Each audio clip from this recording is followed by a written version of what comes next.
Hello again, I'm Larry Michael Ham, and my wife and some of my friends saw the promo video I made for my Orange County Hits, the documentary, and they said, you know, it seems like your book and your documentary is all about acid and drugs and being a hippie and a stoner, etc., Haight-Ashbury. They said, why don't you let everybody know that it's about a lot more.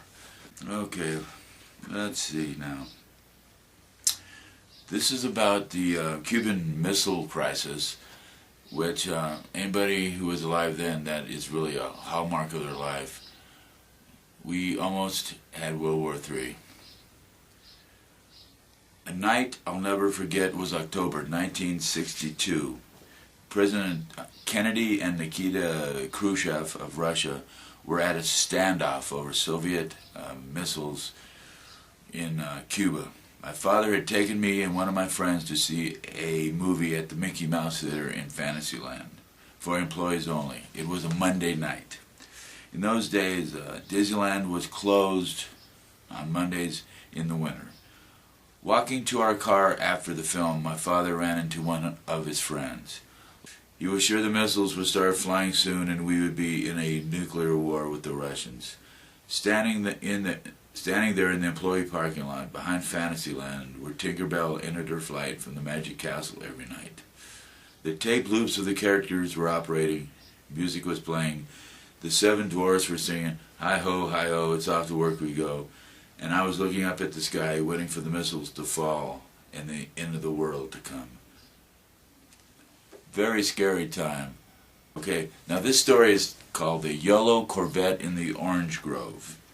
And it's about the helicopter shuttle that used to go from the Disneyland Hotel right across the street from Disneyland and Los Angeles International Airport, excuse me. And I describe it sort of, this is sort of like a screenplay description. The parking lot is adjacent to the Disneyland Hotel and across the street from Disneyland. I repeat myself. A huge Sikorsky S-61 helicopter passenger shuttle sits in the middle of the parking lot as a stream of passengers carrying luggage board the helicopter. On the north side of the parking lot is a driving range. In 1968, a luxury helicopter shuttle flew well-heeled passengers between Los Angeles International Airport and the Disneyland Hotel. On May 22nd, Los Angeles Airway Shuttle Flight 841 left the Disneyland Hotel parking lot about 5:30 p.m. About 5:50, the Sikorsky S-61 experienced catastrophic mechanical failure in the main rotor hub.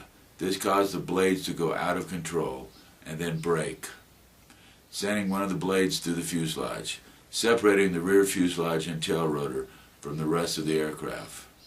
All 20 passengers and 3 crew were killed.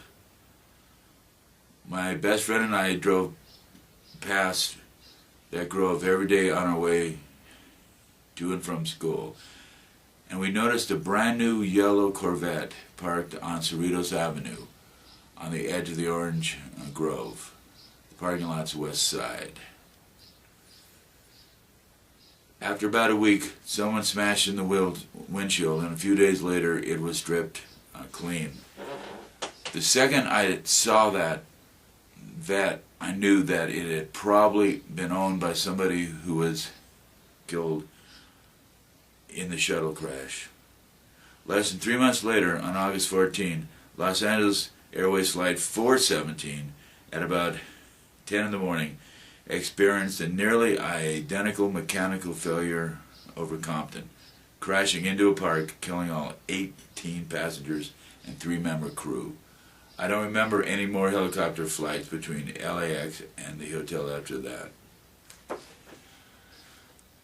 And there's a lot more stories about, like, the police riot at Hillcrest Park, hanging out at the beach, going to jail in Mexico when we were 17 and it wasn't our fault, and a lot of interesting stories like that, and my time at Haight-Ashbury, trying to be a writer.